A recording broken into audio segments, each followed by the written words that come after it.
Welcome बच्चों, how are you? कैसे हैं आप लोग? चलिए हम लोग आज की क्लास में हम लोग एक नया टॉपिक्स पढ़ेंगे। वो है राइबोसोम्स। पिछले क्लास में हम लोग क्या पढ़े थे? पिछले क्लास में हम लोग एक सेल्स ऑर्गेनेल्स लाइसोसोम के बारे में पढ़ लिए थे, ठीक है। और यह हम लोग का चैप्टर क्या चल रहा था? यह फंडामेंटल यूनिट ऑफ लाइफ का चल रहा था एक चैप्टर, यानी फंडामेंटल यूनिट ऑफ लाइफ यानी सेल हम लोग पढ़ रहे थे। तो उसमें हम लोग सेल्स ऑर्गेनेल्स का अध्ययन कर रहे थे। तो हम लोग कितने सेल्स ऑर्गेनेल्स पढ़ लिए थे? पहला endoplasmic reticulum, second Golgi apparatus पढ़ लिए हैं, थर्ड लाइसोसोम्स, और इसके बाद हम लोग आज पढ़ेंगे राइबोसोम्स, ठीक है। बच्चों, आप लोगों को याद नहीं करना है। क्या करना है? याद नहीं करना है, सिर्फ समझना है। और समझ करके सिर्फ स्ट्रक्चर देखिए और समझिए, और समझ करके आप अपने आप से लिखने का प्रयास करिए, ठीक है। क्योंकि जो याद करता है, रटता है, वो भूल जाता है। और ये कैसे संभव होगा? एक चीज़ से संभव होगी। एक कहावत है कि work while you work, play while you play, that is a way to be happy and गे।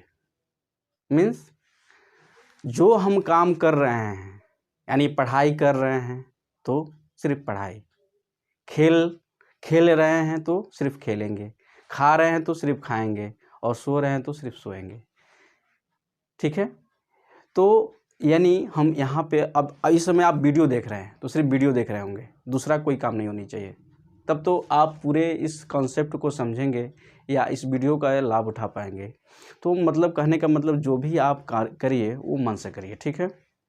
तो आप सिर्फ वीडियो को ध्यान से देखेंगे और ध्यान से जब पढ़ेंगे तो चीज़ें आसान हो जाएंगी, रटने की ज़रूरत नहीं पड़ेगी, ठीक है।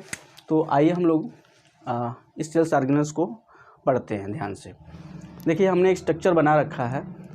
यह जो स्ट्रक्चर है यह माइक्रोस्कोप के द्वारा देखा हुआ स्ट्रक्चर है। बहुत बड़ा करके दिखाता है, जानते ही हैं माइक्रोस्कोप क्या करता है? किसी भी चीज़, छोटी से छोटी चीज़ों को मैग्नीफाइंग करके यानी बड़ा करके दिखाता है। इसलिए यह जो स्ट्रक्चर दिखाई दे रहा है ये बड़ा दिखाई दे रहा है।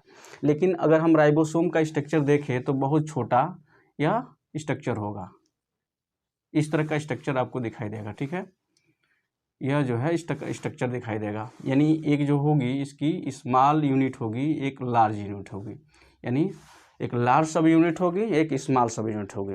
यानी बहुत छोटा है यह जो होता है, बहुत छोटा स्ट्रक्चर्स होता है।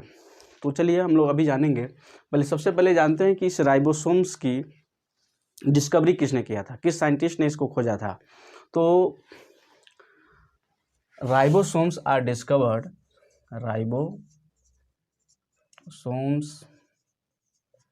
और या ribosomes was discovered by George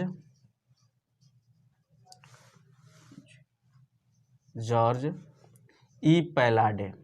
किसने किया था? George E पैलाडे।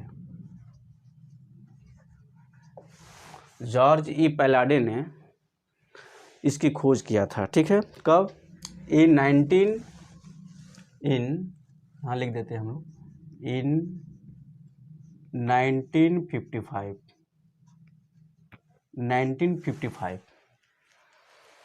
Ribosomes was discovered by George E Palade in 1955। यह जो ईयर है बहुत ही यूनिक ईयर है। पूछिए क्यों? क्योंकि इसी ईयर में लाइसोसोम की खोज हुई थी, ठीक है। इसी ईयर में यानी 1955 में ही लाइसोसोम की डिस्कवरी किसने किया था? डी ड्यूबे नाम के साइंटिस्ट ने किया था। पिछले हम लोग क्लास में पढ़ चुके हैं। तो यह जो ईयर है बहुत ही यूनिक ईयर है। चलिए हम लोग, ये तो हम जान गए कि डिस्कवरी किसने किया था, और हम जानेंगे कि इसका स्ट्रक्चर कैसा होता है। Structure of ribosomes. तो स्ट्रक्चर हम देखें तो जो स्ट्रक्चर्स होता है वह it is spherical,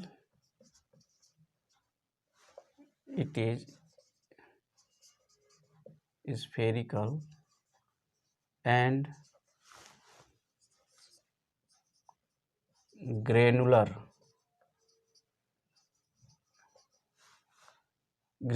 shaped.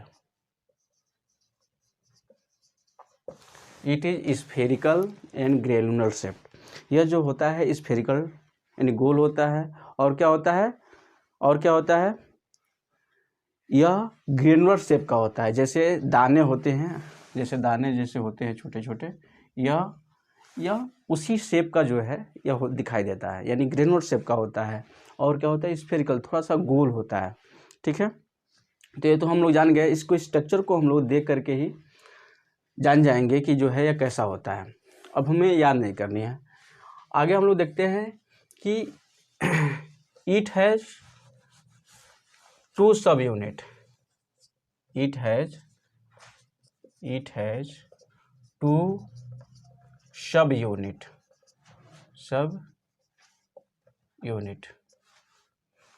First subunit इसके क्या है, तो इसके दो सब यूनिट होते हैं। पहला लार्ज सब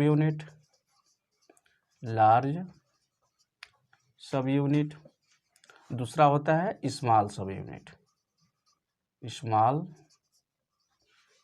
यूनिट। ठीक है, देखिए इस वाले पार्ट को हम लोग लार्ज सब यूनिट कहते हैं और इस वाले पार्ट को हम लोग स्मॉल सब यूनिट कहते हैं। यह दो भागों में बटा होता है। इसके अंदर देखी जाए तो एक जो है मैसेंजर आरएनए का चेन निकला हुआ है। ठीक है, यह जो मैसेंजर आरएनए होता है, यह मैसेज को यानी न्यूक्लियस से मैसेज को लाता है और कहाँ तक लाता है, राइबोसोम तक लाता है। यानी जब प्रोटीन की सिंथेसिस करनी होती है तो यह मैसेज लेकर आता है, और यहाँ से बहुत सारे मैसेज जो है ट्रांसफर आरएनए के द्वारा सेल के अन्य पार्ट में जाते हैं। और एक देखिए यहाँ से चैन दिखाई दे रहा है एमिनो एसिड का जो है यह चैन पेप्टाइड चैन होता है। यह प्रोटीन के सिंथेसिस में क्या करता है, पार्टिसिपेट करता है। यानी प्रोटीन को बनाने में यह जो एमिनो एसिड है वह मदद करता है। यानी जो है यह चैन बड़ा होगा और धीरे धीरे प्रोटीन में कन्वर्ट हो जाएगा। तो अगर हम इसके कंपोजिशन की बात करें तो हम ये कर सकते हैं कि it is made up of ribosomes, is made up of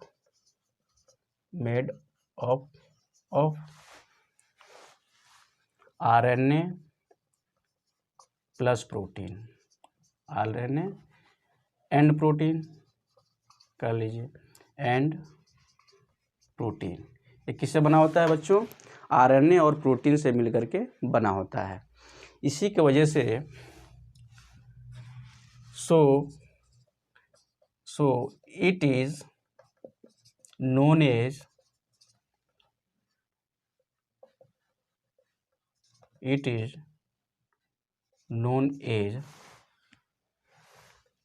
ribonucleoprotein के नाम से इसको जानते हैं। किस नाम से जानते हैं, राइबोन्यूक्लियोप्रोटीन। यानी यह जो है राइबोन्यूक्लिक एसिड से बना होता है और प्रोटीन से बना होता है। इसके वजह से इन दोनों को अगर हम लोग मिलाएं तो क्या होगा, राइबोन्यूक्लियोप्रोटीन। तो यह जो होता है ये राइबोन्यूक्लियोप्रोटीन का एक कम्बिनेशन होता है राइबोसोम्स। तो स्ट्रक्चर में मेनली हम लोग ये चीज़ें देखा कि यह जो है दो भागों में डिवाइड होता है। एक बड़े पार्ट को यानी हम बड़े वाले पार्ट को बोलते हैं क्या, लार्ज सब यूनिट, और छोटे वाले इसके पार्ट को बोलते हैं स्मॉल सब यूनिट। ठीक है, इसके अंदर से एक चैन निकली होती है जिसे हम मैसेंजर आरएनए कहते हैं। इसके अंदर ट्रांसफ़र आरएनए का भी एक स्ट्रक्चर पाया जाता है और एक चैन एमिनो एसिड का भी दिखाई देता है जो प्रोटीन को बनाने में मदद करता है। तो अब हम लोग देखते हैं, ये तो स्ट्रक्चर हो गया, आप लोग नोट कर सकते हैं। ठीक है, अब हम लोग आइए देखते हैं कि इसका ऑकरेंस कहाँ पाया जाता है। ऑकरेंस मीन्स ये कहाँ पाया जाता है। तो ऑकरेंस यानी यह जो है राइबोसोम जो है सेल के साइटोप्लाज्म में बिखरा होता है। यानी यह जो है प्रोकैरियोटिक और यूकैरियोटिक दोनों तरह के सेल्स में पाए जाते हैं। ठीक है, तो प्रोकैरियोटिक जैसे ब्लू ग्रीन एल्गी, बैक्टीरिया, है ना, ये जो प्रोकैरियोटिक सेल्स होते हैं इनके अंदर भी राइबोसोम्स पाया जाता है। और यूकैरियोटिक सेल्स जैसे एनिमल सेल और प्लांट सेल, इनके अंदर भी राइबोसोम्स पाए जाते हैं। तो अगर हम कहें कि it is distributed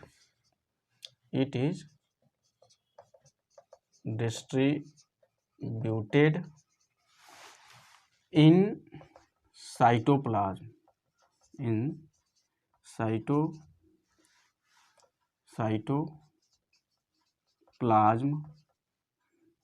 cytoplasm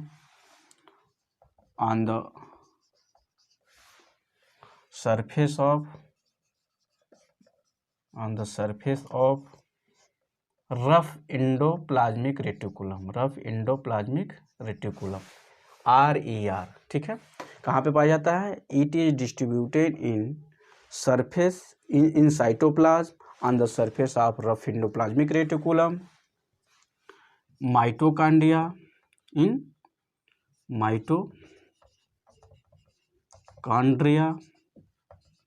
mitochondrion के अंदर भी पाया जाता है। In mitochondrion singular form, it is a mitochondrion. Mitochondria का सिंगुलर फॉर्म क्या होता है? माइटोकॉन्ड्रियन होता है। तो यानी माइटोकॉन्ड्रिया के अंदर प्लास्टिड के अंदर भी पाया जाता है यह।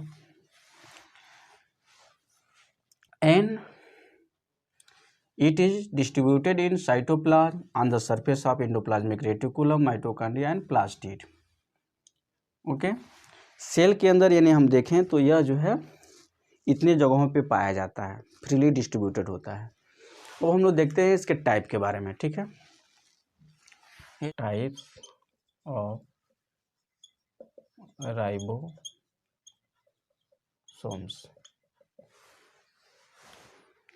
Mainly it is two types. It is two types. Ribosome जो होता है वह दो तरह का होता है।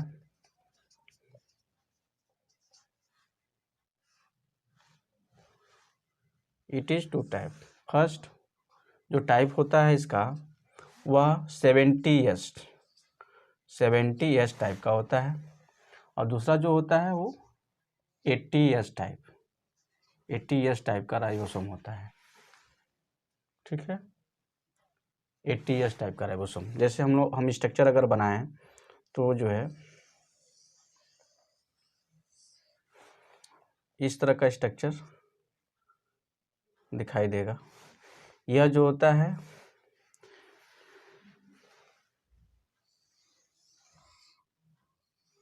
इस तरह का स्ट्रक्चर होगा, मतलब हम समझने के लिए हमने बना रखा है। तो जो 70S टाइप का राइबोसोम्स होता है वह प्रोकैरियोटिक राइबोसोम्स कहते हैं। इसको हम प्रोकैरियोटिक राइबोसोम्स कहते हैं। जैसे इसको हम बोलते हैं प्रोकैरियोटिक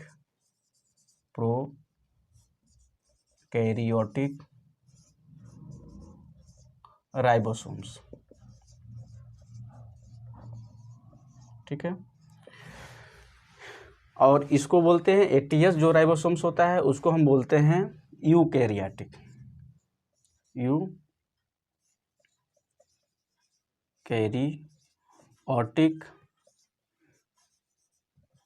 राइबोसोम्स।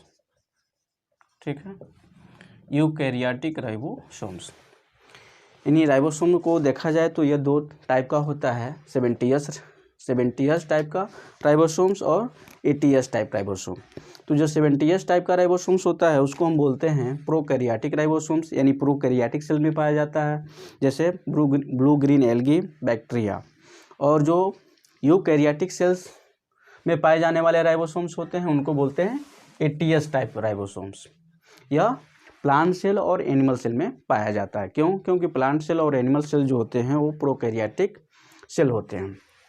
अब जो है जो इसकी खासियत ये होती है कि जो 70S टाइप का राइबोसोम्स होता है वह दो भागों में इसके स्ट्रक्चर को हम लोग 2 भागों में डिवाइड कर सकते हैं। जैसे 730S यानी जो छोटा होता है उसको हम, जो छोटा यानी इसका सब यूनिट, जो छोटी स्मॉल सब यूनिट होती है वो 30S की होती है, और जो इसकी लार्ज सब यूनिट होती है वो 50S की होती है। ठीक है, इसको हम बोलते हैं स्मॉल सब यूनिट। ठीक है, स्मॉल सब यूनिट, और ये है लार्ज सब यूनिट, लार्ज सब यूनिट। ओके बच्चों, और इसको हम लोग बोलते हैं जो इसका यानी 80S टाइप का जो राइबोसोम्स होता है उसके बड़े छोटे यूनिट को हम लोग बोलते, कितने टाइप को क्या कहते हैं, या 40S, और ये होता है 60S, यानी इसके बड़े सब यूनिट को बोलते हैं 60S, यानी इसको बोल सकते हैं लार्ज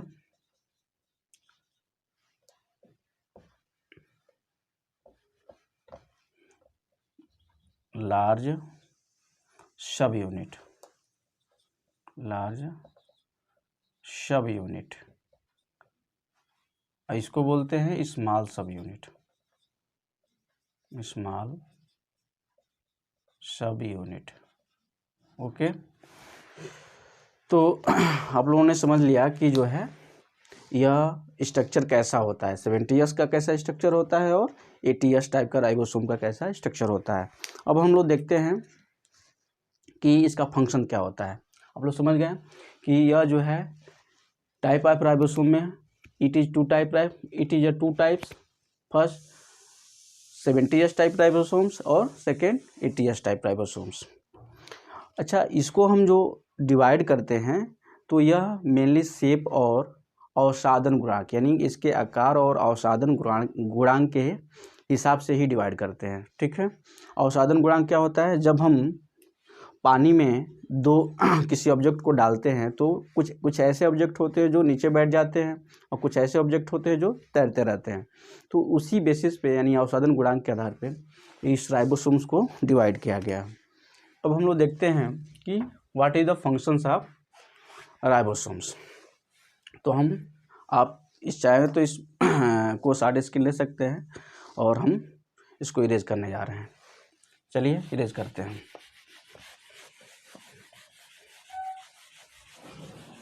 तो इसके फंक्शन जो है मेनली, इसका जो मेन फंक्शन होता है राइबोसोम का, वह द फंक्शन ऑफ, हम कहें function of ribosome, function of ribosomes.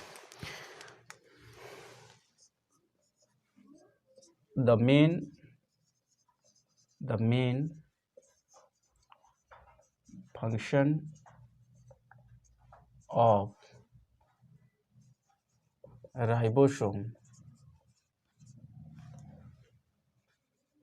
ribosome is synthesis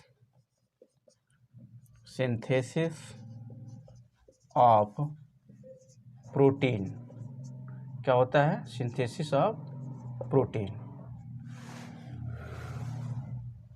synthesis of protein means protein को बनाने में, प्रोटीन का बनाना ही इसका मेन फंक्शन होता है। यानी यह जो है मैसेंजर आरएनए, ट्रांसफर आरएनए के हेल्प से और एमिनो एसिड के हेल्प से क्या करता है, प्रोटीन का सिंथेसिस करता है। इसका मेन काम यही होता है, दूसरा मेन फंक्शन नहीं इसका है। तो आप बस याद करना आसान है, समझना आसान है, तो आप एक ही फंक्शन याद रखेंगे। तो हम लोग आइए एक बार समराइज कर लेते हैं कि इसका मेन जो है, इसकी खोज सबसे पहले किसने किया था। तो जॉर्ज ई पैलाडे ने इसकी डिस्कवरी किया था। कब, 1955 में। 1955 में इसकी डिस्कवरी जॉर्ज पैलाडे ने किया था। ठीक है, राइबोसोम्स जो होते हैं स्फेरिकल और ग्रेनुलर शेप्ड के होते हैं। इसके यह 2 टाइप के राइबोसोम्स होते हैं, पहला 70S टाइप का राइबोसोम्स और दूसरा सेकेंड जो होता है 80S टाइप का राइबोसोम्स होता है। और इसका मेन जो फंक्शंस होता है वो क्या होता है, the main function of ribosome is synthesis of protein, यानी प्रोटीन को बनाना ही इसका मेन काम होता है। तो आई होप कि आप लोग टॉपिक्स को यानी राइबोसोम्स को अच्छे तरह से समझ गए होंगे। नेक्स्ट वीडियो में हम लोग अगला सेल्स ऑर्गेनल्स पढ़ेंगे, वो होगा क्या, माइटोकॉन्ड्रिया। ठीक है, माइटोकॉन्ड्रिया के बारे में हम लोग अगले क्लास में पढ़ेंगे।